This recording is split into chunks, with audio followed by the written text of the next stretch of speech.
I'm going to be showing you how to change game language in Where Winds Meet.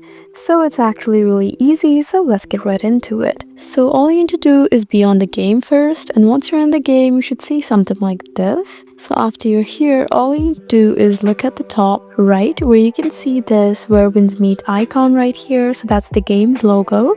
Just go ahead and tap here, and once you're done, you can find all sorts of options here, and all you need to do is find this gear icon right here, which is right below this person-like icon. Just go ahead and tap here, and now you have options like game, camera, display, audio, and language. Since you're trying to change the language, all we need to do is tap there.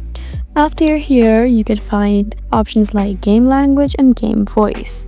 Since you're trying to change the game language, just tap on here and just select the language you would want. So you have English and Chinese, Japanese, Kanji, so it's completely up to you.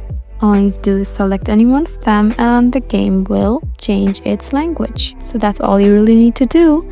So there you go, that's how you change game language in Where Winds Meet. I hope this video was helpful for you. Please leave us a like and drop us a comment down below, and we'll see you again in our next video. Thank you for watching.